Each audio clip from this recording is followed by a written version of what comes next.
really honored to introduce tonight's guest speaker, Ms. Sean Morgan. So Ms. Morgan obtained a bachelor's degree and a master's in electrical engineering from McGill University and spent the first third of her career living out her dream, working abroad. After working in France and England, she returned to Montreal and obtained an accounting certification and an MBA before taking on leadership of one of Videotron's engineering departments. Here she helped to launch Videotron's first global network and introduce 5G. I think you all know what that is. 3 years ago, Sean decided to embark on a career pivot. She quit her job, she studied finance, and she tried her hand at creative writing. After dozens of informational interviews, she discovered her new professional path as a research director at a market analyst firm based in California. She now develops financial models and forecasts the future of the IT market for high-tech vendors and financial institutions. Sean joined the Stansted College Red and White Foundation Board as a director in 2023, so just this past fall. She had the good fortune of studying engineering at McGill University with our very own Mr. Van Dyke, as well as a physics teacher at John Abbott College named Bruce Tracy, who just happens to be my brother and to whom Sean is married. Sean's work has been cited in leading trade and business publications, and she's been invited to speak at industry conferences. Sean is literally one of the most intelligent and influential STEM leaders I know. She's been a lifelong student, she's an extraordinary leader, and perhaps most notably, very humble about her many degrees, distinctions, and achievements. So please join me in giving a warm Spartan welcome to tonight's guest speaker, Ms. Sean Morgan. Thank you so much. That was a very kind introduction. I'm so honored to be here to help you celebrate your achievements. So congratulations to you all. It's a wonderful time to be able to sit back and recognize everything you've achieved. I want to talk to you today about having a career plan and what a terrible idea that is. I know it's a terrible idea because I've had some interesting situations in my life that I'd like to share with you. But first of all, I'd like to know, and I don't want to insult anybody here because maybe some of you already have career plans, in which case I'm sorry. But I would like to know how many of you here know what you want to do, know what you want your career to be, know what you want to do when you leave school and where you want to go in terms of career. Could I have a show of hands, please? Wow, that's actually more than I thought. So I think we might be at what, like 10, 15%, are we? I don't know. That's actually very, very impressive. So I'm very, very impressed with that. I do have a message for you guys as well as those who are lost like I was. Not everybody's lost, by the way. Mrs. Carruthers mentioned my husband, who I met in engineering, and he always knew he wanted to be a teacher. And 30 years later, he's a teacher, and he still loves it. And so it does happen. But for the rest of us mere mortals, things don't quite happen like that. So I do have a message for you. And the important thing that you need to know is that there's one more important thing. There's a more important thing than knowing where you're going to go. There's something much more important than that. And I will share it with you in a minute. But right now I'm going to tell you how I came to know that having a career plan was highly overrated. I loved math at high school, so I did a degree in engineering. And then I did a master's. And my advisor told me you need one more course before you graduate. Pick something easy because it has to be while you're writing your thesis.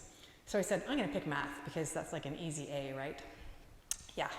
So the day I went to get my grade for this Easy A course, I showed up at my professor's office because back in those days, like before the internet, they taped your grade on the wall outside the professor's door. Do you guys remember that, eh? I'm having, yeah.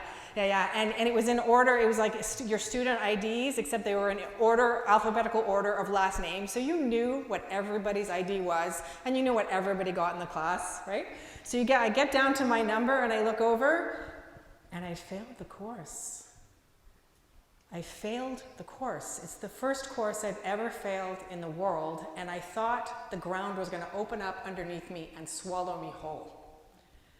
I had funding for my master's degree, and I had to keep a GPA at a certain level, and I was embarrassed. Like, I was humiliated. I didn't want to go and tell my parents that I'd failed or my advisor that I'd failed this course.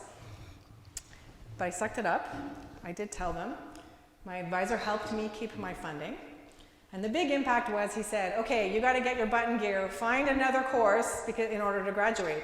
And so there was only one course that fit, so I just picked whatever. I stuck it in my schedule. And that course changed the trajectory of my whole career. So that course was in telecommunications, and I discovered I kind of liked telecommunications. I was doing my master's in speech recognition, and I thought that I would have a career in speech recognition.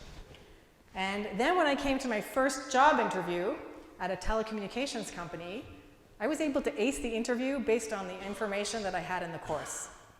And then when I got the job, I realized it was this international company that could take me places, and I convinced them, after 2 years of working there, to transfer me to Paris. And then after working in Paris for 3 years and loving it, I found a job in London, and I convinced them to take me based on what I'd done in Paris. And then many years later, when I finally came back to Montreal, the reason I got the job at Videotron was because of the experience that I'd had in the UK. So I got this amazing job running this big engineering department and deciding the strategy for all the technology that they're putting in their network. So that course that I failed, I don't know what would have happened if I'd had a degree, if I'd followed my passion in speech recognition. Maybe it would have been great. But what I do know is that course that I failed changed the trajectory. It was a catalyst for this amazing career, this amazing and fulfilling career. So what can be more important than knowing where you're going? It's knowing where you are. And that sounds like a silly thing to say, right? Because you know where you are. Yeah, I'm in grade 10, I'm at Stansted, I'm sitting, I'm listening to you. But that's not what I mean. It's knowing where you are in terms of a career or your life is 3 things. It's knowing what you've done, so what courses you've taken, what extracurricular activities you've had. It's knowing who you are. And mixed about knowing who you are with what you've done gives a 3rd factor, which is the actions that you're taking today that are really putting you in the best light and adding value and the way you're able to do amazing things. So I'll give you an example because it's kind of hard to explain. So I'm a grade 10 student, and my highest grade is in computer science, and I'm involved in the social club at school. Who am I? I love the latest and greatest thing. I'm always the first to know about new ideas. I knew about ChatGPT before anybody else in my class. What do? Well, when I love in computer science to use new tools to solve problems, and when my club that I belong to puts on a fundraiser, they come to me and ask me to develop a website and to develop our social media strategy and go out to reach new audiences. So that's an example, right? So who am I as a person? What have I done? And when I put that together, how am I putting that in practice, in action today? That is super important to know that. And it's not easy. This is not something that you can know like that. This takes weeks. You have to think about it. You have to talk to your teachers. You have to talk to your family and your friends. Does this sound right for me? Is this really what I'm doing? So 3 years ago, I decided I didn't like my job anymore. Well, I'd been building for a while, but I decided I wasn't happy anymore. And I decided I need to quit my job, which is a really big decision because I'm like the major breadwinner in my family. So if I don't work, we don't pay the mortgage. But I decided, I made a financial plan, and I said, okay, I have some time, I need to quit. And I wasn't sure what I wanted to do, but what I did know is where I was. I was an engineering graduate. I had 20 years of experience, a career in technology management. I was analytical, I was strategic. I loved to take complex problems and boil them down to their essence and then rally teams around them to deliver business outcomes. That's what I was. So with that in hand, I started to look for different areas to work. And I decided I would focus on private equity management. So private equity managers, they take people's money, generally wealthy people, and institutions, and they invest it in companies and startups, in middle-sized companies, and often those companies have technology. And so I thought, you know what, my skills, I could really help those guys. So I started doing these informational interviews, which, by the way, is a great idea. So if ever you guys are lost or stuck and you'd like to get into a new field or a new club and you don't know how to go about it, the key is set up informational interviews with people. These are not interviews where you're asking for a job. This is just you set up the interview and you talk to them and you say, tell me about your job, tell me what you do. So I set up informational interviews with various people in private equity management. And then I started researching that, because the #1 rule about informational interviews is you show up like knowing your stuff. So I started to do research, and as I was doing research about the technology market, I tripped upon this little tiny firm based in Silicon Valley that developed models and about the technology market. And I wanted to know about them, so I called them up and I said, tell me about what you do. And I never dreamt in a million years that a year later I would be working for them. Because even though I didn't know what they do, and they said to me, why don't you come and work with us? And I said, I don't think that's a good idea, because I don't even know what you do. And they said, no, you've told us where you are. And we think where you are is exactly the right place for what we want.